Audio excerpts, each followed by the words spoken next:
এখন এই টাকা তুলে কি করবেন? থাকতে ঘর নাই, নাতি ঘর বাড়ি।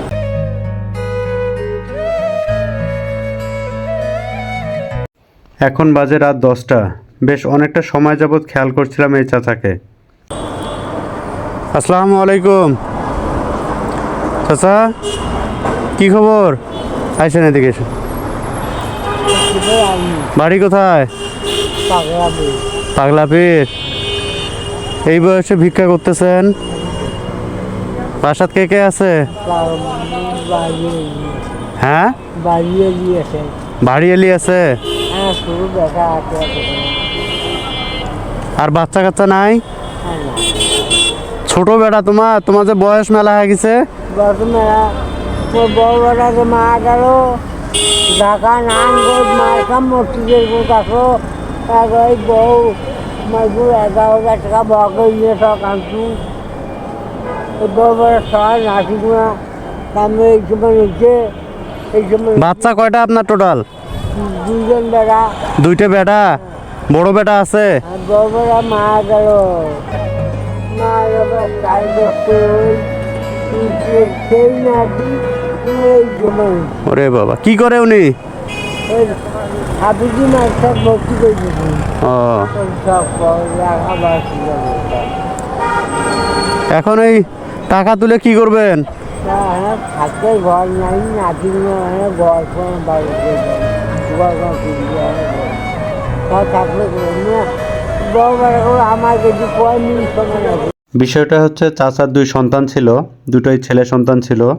তো ওনার যে বড় সন্তান ছিল উনি আজ থেকে 4 বছর আগে মারা গেছে।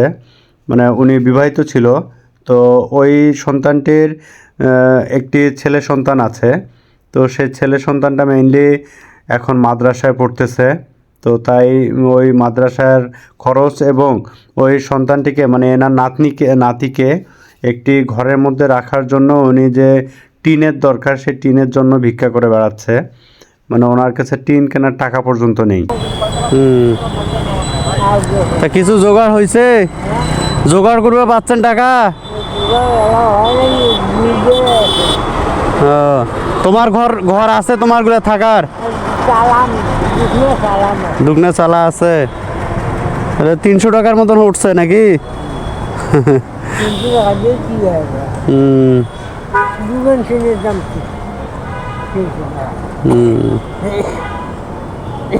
তা আপনি তো অসুস্থ, এই কখন আর বাড়ি যাবেন? এই ব্যক্তি আস্তে আস্তে আগে যাবেন বাড়ি পাশে।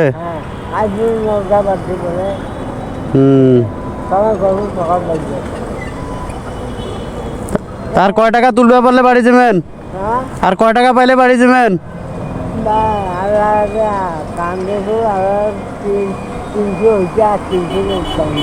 আর 300 হলে বাড়ি যাবেন?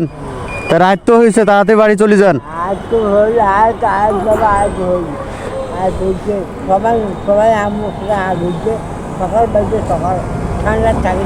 এই যে এটা 300 টাকা আছে, বুঝছেন?